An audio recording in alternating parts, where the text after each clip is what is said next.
ഇതാണ് lustre paper. ഒന്നുകൂടെ കേൾക്കുക. Archival lustre paper. ഇത് Fuji film crystal archival paper. ഇത് എപ്സൺ എൻഹാൻസ്ഡ് മാറ്റ് പേപ്പർ. ഇതാണ് Felix Schoeller true rag paper. ഇതാണ് ഹാനിമ്യൂലെ ഫോട്ടോ റാഗ് ബറീറ്റ. എൻ്റെ കഴിഞ്ഞ വീഡിയോയിൽ ഞാൻ ഇങ്ക്ജെറ്റ് പ്രിൻറ്റേഴ്സിനെ കുറിച്ച് പറഞ്ഞപ്പോൾ കുറേ ആൾക്കാർക്ക് അത് എന്താണെന്ന് മനസ്സിലായില്ല. അപ്പോൾ അതിൻ്റെ ജസ്റ്റ് ഒരു ക്ലാരിഫിക്കേഷനാണ് ഈ വീഡിയോ.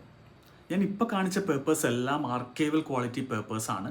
ഇതെല്ലാം proper archival quality inks use ചെയ്ത് പ്രിൻറ്റ് ചെയ്തിട്ടുള്ളതാണ്. അപ്പോൾ പേപ്പേഴ്സിനെ കുറിച്ച് പറയുന്നതിന് മുന്നേ ഞാൻ ഇങ്ക്ജെറ്റ് പ്രിൻറ്റിങ്ങിൽ 2 പ്രിൻറ്റിംഗ് മെത്തേഡിനെ കുറിച്ച് പറഞ്ഞു തരാം. 2 ടൈപ്പ് ഓഫ് ഇങ്ക്സ്. ഒന്ന് പിഗ്മെൻറ്റ് ബേസ്ഡ് ഇങ്ക്സ്, ഒന്ന് ഡൈ ബേസ്ഡ് ഇങ്ക്സ്. അപ്പോൾ ഡൈ ബേസ്ഡ് ഇങ്ക്സ് എങ്ങനെയാണ് വർക്ക് ആവുന്നത്? ലിക്വിഡിൽ പല കളറുള്ള ഡൈസ് ഉണ്ടാകും. അത് കംപ്ലീറ്റ്ലി ഡിസോൾവ് ചെയ്ത് അതിൻ്റെ യാതൊരു പാർട്ടിക്കിൾസും ഇല്ലാതെ ആക്കിയിട്ട് ഒരു ഇങ്ക് ആക്കി അത് പേപ്പറിൻ്റെ ഉള്ളിൽ ഇഞ്ചെക്റ്റ് ചെയ്ത് ഡിഫ്യൂസ് ചെയ്ത് പ്രിൻറ്റ് ചെയ്യുന്ന മെത്തേഡാണ് ഡൈ ബേസ്ഡ്. അതിന് കമ്പാരിറ്റീവ്ലി ക്വാളിറ്റി കുറവാണ് when compare to pigment based inks. ഇനി പിഗ്മെൻറ്റ് ബേസ്ഡ് ഇങ്ക്സ് എങ്ങനെയാണ്? ഇതേപോലെ തന്നെ ഒരു ലിക്വിഡിൽ പിഗ്മെൻറ്റ്സ് പാർട്ടിക്കിൾസ് വരികയാണ്. പിഗ്മെൻറ്റ്സിൻ്റെ പാർട്ടിക്കിൾസ് വരുമ്പോഴത്തേക്ക് വെള്ളത്തിൻ്റെ കളറ് ആ പിഗ്മെൻറ്റിൻ്റെ കളറായി മാറുകയും ഇതിൽ ഒരു ഡിസോൾവ് ആവില്ല. പാർട്ടിക്കിൾസ് പിഗ്മെൻറ്റ്സ് ഡിസോൾവ് ആവില്ല.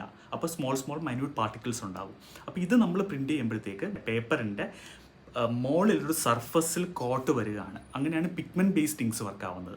ഇനി ഒരു ടൈപ്പ് പ്രിൻറ്റിംഗ് മെത്തേഡാണ് ലേസർ പ്രിൻറ്റിങ്.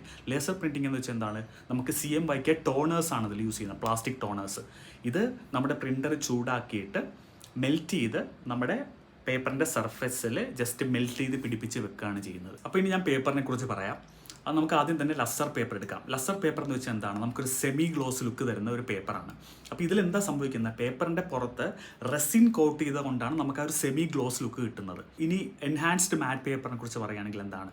ആ പേപ്പർ എന്ന് വെച്ചാൽ ഫൈബറാണ്. ആ ഫൈബറിൻ്റെ പുറത്ത് മാറ്റ് കോട്ടിങ് വരുന്നതാണ്. അപ്പോൾ അതാണ് നമുക്കൊരു മാറ്റ് ലുക്ക് കിട്ടുന്നത്. ഇനി ഹാനിമ്യൂലെ ഫോട്ടോ റാഗ് ബറീറ്റ എന്താണ്? അത് പ്യുവർ കോട്ടൺ പേപ്പറാണ്. പ്യുവർ കോട്ടൺ പേപ്പറിൻ്റെ പുറത്ത് ബറീറ്റ കോട്ടിങ് വരുന്നതാണ്.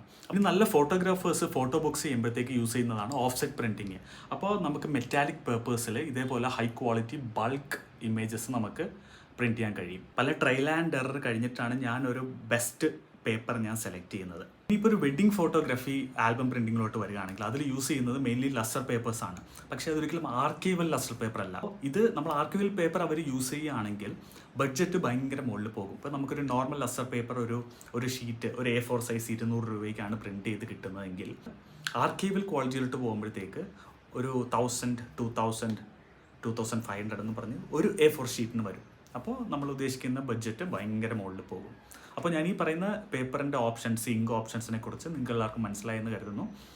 അപ്പോൾ എൻ്റെ ഫോട്ടോസ് ഇഷ്ടപ്പെടുകയാണെങ്കിൽ just give A follow and like. Thank you.